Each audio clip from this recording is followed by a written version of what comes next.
Traditionally on this channel, we normally offer a prediction of the year we have entered. And over the years, many times, we have managed to give all of us a heads up that is pretty accurate of what to expect. What kind of year should we expect the year 2026 to be? Now, I need to prepare you for what I'm about to say. No kidding. There is a very huge difference, very huge, between somebody who is prepared for what is coming and somebody who is taken completely by surprise and is therefore completely unprepared. There is a very huge advantage. And therefore the good news here is that if you believe what I'm about to tell you, you will have a huge advantage over many other long-suffering Kenyans who will be taken completely by surprise.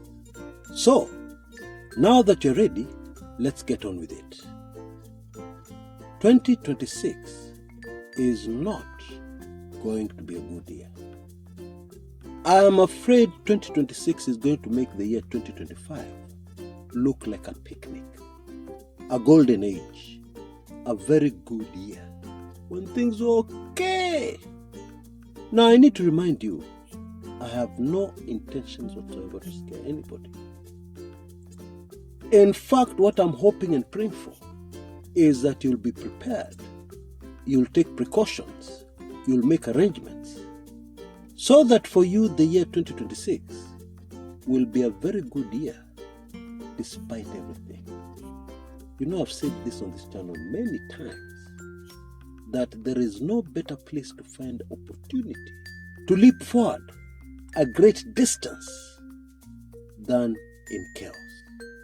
Trust me, there is no better place to find plenty of opportunities than in chaos. Welcome to my show today, where I will not only give you details on what kind of year to expect, I will also mention something specific that we need to look out for. Actually, we need to wait for it, because it is coming. It is definitely coming. Karibuni sana. Twende kazi.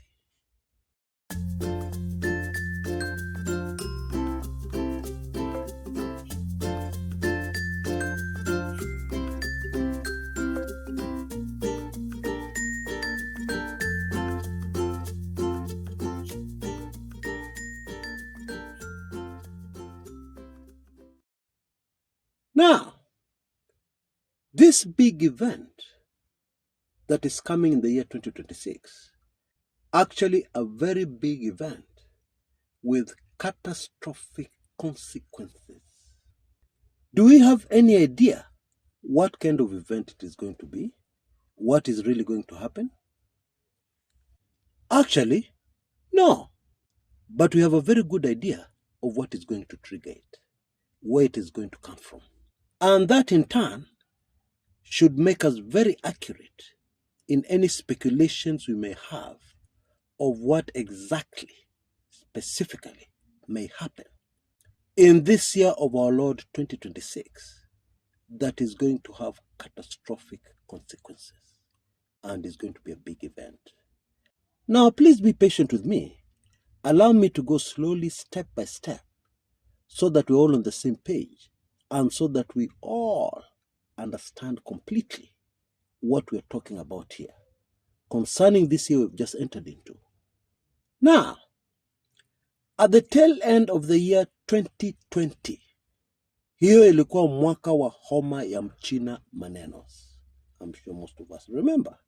At the tail end of that year, I produced a very controversial video predicting what kind of presidency we would get in case William Samoei Ruto was elected president. Actually, if you listened between the lines then, it was a warning video, warning Kenyans to be very, very cautious because, well, let me just play you snippets from that video so that you listen for yourself and determine if really this was a warning video. Actually, they are very brief snippets. Listen in.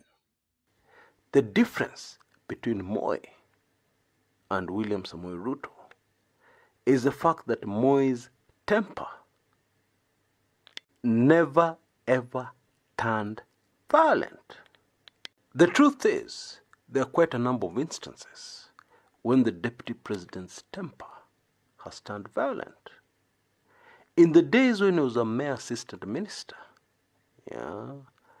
he fought a man called Reuben Chesire right inside the grounds of State House, Nairobi. Is it a good idea to have the most powerful Kenyan, somebody who has a violent temper? So, what would a William Ruto presidency look like? Kenyans paid a very high price for those weaknesses in Mwai Kibaki. Will Kenyans pay an equally high price or even higher for the weaknesses in the character of William Samoei Ruto if he ascends to the presidency? But in my view, the biggest concern for those who may want to elect William Samoei Ruto as the next president of Kenya is a very disturbing pattern in his politics. That reminds me many times of Moi tactics. For instance, the way the deputy president rewards political loyalty. It seems to be very similar to the way Moi rewarded those who were politically loyal to him. Most of these characters became fabulously wealthy. There is little doubt that William Samoei Ruto was a keen student of Moi politics.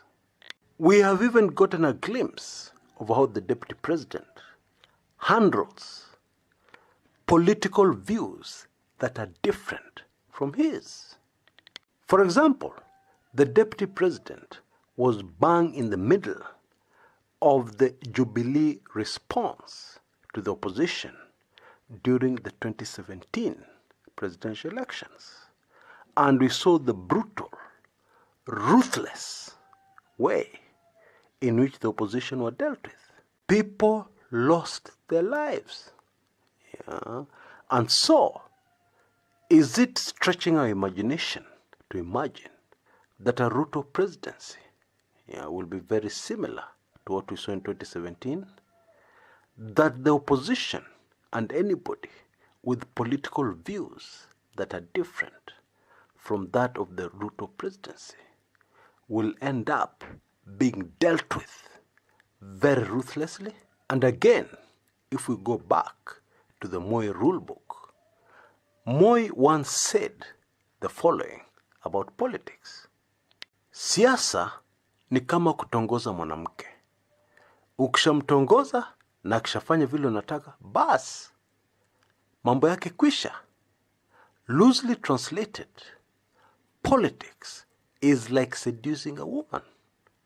Once you've gotten what you want, that's it. And that is why I'm very frightened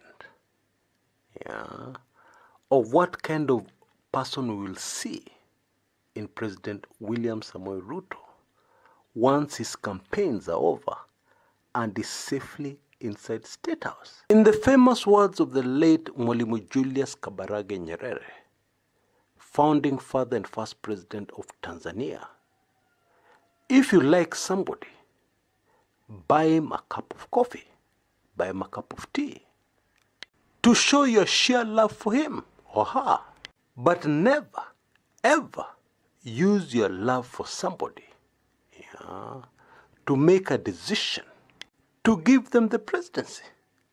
The only thing that is useful to you as a voter, that will help you as a voter, is the character of the person you have decided to elect into office as president.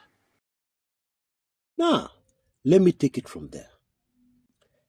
Experts in clinical psychology have warned us that there is something you should never, ever do to a narcissist, especially somebody classified in the category of malignant narcissist. Okay? Bila kizungu mingi, what they actually say is that doing this thing to a narcissist is like trying to hold a live wire. A wire that has high voltage electricity flowing through it. And what is this thing? Never, ever, ever, ever ridicule a narcissist. Now, we're very much aware of the fact that our leadership in this country called Kenya is very narcissistic. Please, I'm trying very hard not to lose anybody. I am trying to keep it very simple. And what is going on in the country at the moment? There is a lot of ridicule of the leadership.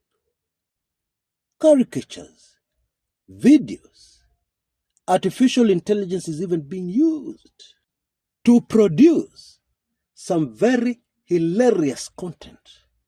All of it ridiculing the leadership. That should be pretty obvious, even to people who live very far away from Kenya, but come into the Kenyan space online only for a few minutes. They will immediately see it. And remember, we're doing this to very powerful people who are able to do stuff and things that will hurt us big time. Please, please, let's not get emotional. At least for a few minutes, let us focus on this thing that is coming. Because trust me, it is important to know. It is important, very important, to prepare. And so, what is the reaction? What is this reaction that experts fear so much? That they tell us, never ever try and do that. Okay? Actually, there are several. Explosive rage, unbridled anger, etc., etc. But I want us to focus on something here. Yeah? Something so dangerous. Something that makes all the other very bad reactions look like they're nothing. Now, because of their characteristics, it usually takes a narcissist a very, very long time to realize that they're going down. And this is where the danger is. And I believe we will reach this point in early 2026. Latest, mid-2026. When narcissists realize that they have reached this point, and especially malignant narcissists, the usual reaction is that they will bring down everybody with them, using whatever malicious tools they have available. In our case, I can edit that and say, using whatever malicious, powerful instruments and tools that they control because of their powerful positions. In other words, and this is very scary, in other words, narcissists will not hesitate to make a kamikaze move in return for the satisfaction that even if things are bad for them, they're going to be a lot worse for others. And especially those people who ridiculed them. I believe that is what is going to trigger this big event that will leave us with catastrophic, crazy consequences. It is coming. It will definitely happen. And if it does not happen, then all these experts and all these things they are telling us are rubbish. And what we in fact have is a very good leadership, an understanding leadership that has empathy and understanding for Kenyans, especially ordinary, long-suffering Kenyans. and they have always had our best interests at heart and not their own selfish interests. If what we're saying does not happen, then that will be the conclusion with evidence. Please decide for yourself which of the two it is. Simply put, is it true we have a very narcissistic leadership, or do we not have it? You decide. I pray for the preservation of regulars on this channel and even the prosperity of regulars on this channel, despite that very crazy section of that bridge we have been describing on this channel since before the 2022 general elections. And for those who have been following, take heart, because I believe this is the last terrible section of that bridge. And what it means is that we're very close to that new, desirable, unrecognizable, brand new Kenya. Now, I have been absolutely blown away by the crazy love many of you have for me and for this channel. Thank you so much for your birthday wishes and even birthday gifts. Please believe me when I tell you, it was not my intention, iliponyoka tu, to remind you of my birthday.